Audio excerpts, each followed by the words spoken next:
الحمد لله رب العالمين والعاقبة للمتقين والصلاة والسلام على سيد الأنبياء والمرسلين وعلى آله وأصحابه الطيبين الطاهرين أما بعد فأعوذ بالله من الشيطان الرجيم بسم الله الرحمن الرحيم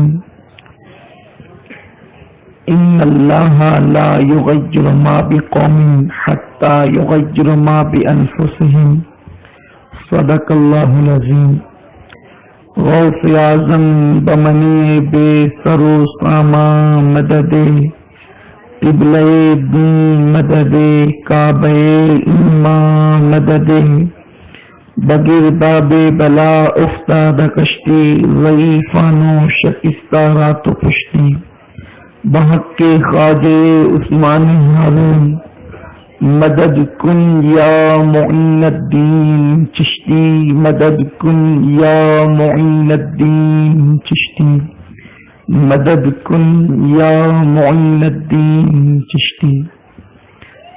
ذوی الاحترام علماء کرام، حاضرین محفل، پردہ نشین ماں اور بہنوں، السلام علیکم ورحمۃ اللہ وبرکاتہ. آئیے ہم اور آپ مل کر انتہائی عقیدت و محبت کے ساتھ اپنے اور ساری کائنات کے مرکز عقیدت انیس بے کساں چارہ ساز درد مندان، ہم غریبوں کے غم گسار، ہم فقیروں کے سرورت، مصطفیٰ جان رحمت، شمع بزم ہدایت، شب اسرا کے دولہا نوشے بزم جنت، دانائے سبل مولائے کل ختم الرسل، خسرو خدا سیاہ لامکاں وجہ کن فکاں، در اللہ المکنون سر اللہ المخزون، عالم ما کانا وما یکون، آب و گل انبیاء جان و دل اصفیاء، حضور رحمت تمام خلاصہ کائنات فخر موجودات، مطلع ہر سعادت مقطع ہر سیادت، حضور احمد مجتبی محمد مصطفیٰ ارواح نافدہ صلی اللہ تعالی علیہ وسلم کی بارگاہ میں بے کس پناہ میں جس طریقے سے میں پڑھاؤں آپ بھی میرے ساتھ مل کر بآواز بلند پڑھیں. الصلاۃ والسلام علیک یا رسول اللہ.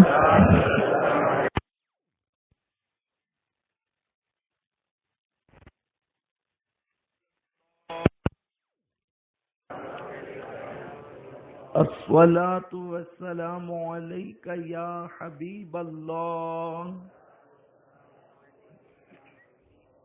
وعلی آلک واصحابک یا نور اللہ صلی اللہ تعالی علیہ وسلم.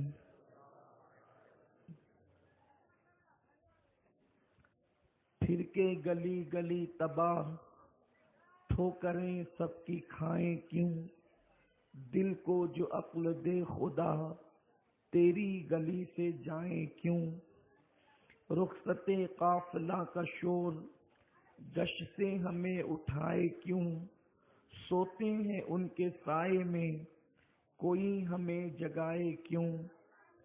میرے پیارے آقا صلی اللہ تعالی علیہ وسلم کے پیارے دیوانوں، آج کی یہ محفل بیداری امت کے حوالے سے منعقد کی گئی ہے. اس وقت پوری دنیا کے اندر امت مسلمہ کے جو حالات ہیں اور بالخصوص ہمارے پیارے ملک ہندوستان کی سرزمین پر جو حالات بنائے جا رہے ہیں وہ انتہائی غیر مناسب اور غیر مفید حالات ہیں۔ میرے پیارے آقا صلی اللہ تعالی علیہ وسلم کے پیارے دیوانوں، آپ نے عنوان رکھا ہے بیداری امت۔ امت میں بیداری پیدا کی جائے۔ امت کو پہلے یہ بتایا جائے کہ آپ کیا تھے اور پھر کیا ہیں اور آگے کیا ہو سکتا ہے، ماضی، حال اور مستقبل۔ جب تک ہم اس کو محسوس نہیں کریں گے ہمارے اندر بیداری پیدا نہیں ہو سکتی۔ ہم کیا تھے، ہماری شان کیا تھی، ہماری عظمت رفتہ کیا تھی، ہمارا مقام اور مرتبہ کیا تھا، ہمارا سیل رواں آخر کس سمت روانہ تھا۔ ایک وقت مسلمانوں پر، قوم مسلم پر ایسا بھی گزرا ہے کہ اس قوم نے کیسر و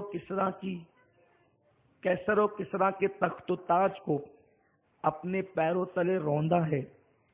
یہ قوم اتنی بلند، اتنی افضل و اعلیٰ تھی کہ اس قوم نے کم و بیش 1000 سال تک ہندوستان کی سرزمین پر حکومت کی۔ اس قوم کی شان یہ تھی کہ دنیا کا کسی بھی مذہب کا ماننے والا انسان اگر دنیاوی علوم سیکھنے کے لیے کسی طرف کا رخ کرتا تو وہ مسلمانوں کی طرف رخ کرتا۔ دنیا کے سارے علوم اگر کہیں سے تقسیم ہوتے تو وہ مسلمانوں کی چوکھٹ سے تقسیم ہوتے، مسلمانوں کے دروازوں سے تقسیم ہوتے۔ لوگ علم کے حصول کے لیے برطانیہ اور امریکہ کی طرف رخ نہیں کرتے تھے، بلکہ لوگ علم کے حصول کے لیے سمرقند، بخارا اور بغداد کی طرف رخ کرتے تھے۔ دنیا کے جتنے علوم تھے، وہ علوم نفسیات ہو، جغرافی ہو یا سائنسی علوم ہو، یہ سارے علوم اگر کسی کے دروازے سے تقسیم ہوتے تھے تو وہ مسلمانوں کے دروازے سے تقسیم ہوتے تھے۔ معاشیت کا نظام معیشت اگر کہیں سے بتایا جاتا تھا تو مسلمانوں کے دروازے سے بتایا جاتا تھا۔ یہ قوم وہ تھی جس طرف کا رخ کرتی یہ قوم کامیابی اور کامرانی کی منزلیں طے کرتی۔ اس قوم کی شان یہ تھی کہ یہ قوم اللہ اکبر جس طرف رخ کرتی دنیا کی قومیں اس کے قدموں میں اپنی پلکوں کو بچھا دیا کرتی تھی۔ یہ قوم جسے قوم مسلم کہتے ہیں، ایک دور وہ تھا کہ اللہ اکبر 3 بر اعظموں پر ایک ساتھ مسلمانوں کی حکومت ہوا کرتی تھی۔ اللہ اکبر، کلیسا مسجدوں کے اندر تبدیل ہو رہے تھے۔ بھی اذانیں کبھی یورپ کے کلیساؤں میں اور افریقہ کے تپتے ہوئے صحراؤں میں، دشت تو دشت ہے، دریا بنا چھوڑے ہم نے، بحر ظلمات میں دوڑا دیے کھوڑے ہم نے۔ میرے پیارے آقا علیہ السلام کے پیارے دیوانوں، یہ کب تک تھا؟ جب تک ہم امت بن کر جیتے تھے۔ بہت اہم گفتگو کی طرف آپ کی توجہ دلاتا ہوں، کیونکہ آپ نے انتہائی سنجیدہ اور فکری عنوان مجھے دیا ہے۔ میں کوشش کروں گا، حالانکہ میں بہت زیادہ اہل علم میں میرا شمار تو نہیں ہوتا، اور نہ ہی میں کوئی باضابطہ طور پہ خطیب ہوں اور نہ ہی میں کوئی ادیب ہوں، لیکن آپ نے چونکہ مجھے امت کو بیدار کرنے کے لیے بلایا ہے تو میں آپ کے سامنے کچھ دستک دینا چاہتا ہوں۔ آپ کے دلوں پر میرے الفاظ کی دستک ہو سکتا ہے کسی کے دل کو بیدار کر دیں، کیونکہ یہ امت اس وقت تو سو رہی ہے خواب خرگوش کے اندر، خواب غفلت کے اندر۔ میرے پیارے آقا علیہ السلام کے پیارے دیوانوں، کلیسا مسجدوں کے اندر تبدیل ہوتے تھے، ہم بحر ظلمات میں گھوڑے دوڑاتے تھے، ہم علم کی خیرات تقسیم کرتے تھے، ہم دولت کی خیرات تقسیم کرتے تھے۔ دنیا بھکاری تھی اور مسلمان داتا کی حیثیت سے خیرات تقسیم کرتا تھا۔ دنیا علوم کی خیرات لینے کے لیے مسلم کے دروازے پہ آتی، دنیا مال کی خیرات لینے کے لیے مسلمانوں کے دروازے پہ آتی، لوگ عقل و خرد کی خیرات لینے کے لیے مسلمانوں کے دروازوں پہ آتے۔ 3 بر اعظموں پر ایک ساتھ مسلمان حکومت کرتے،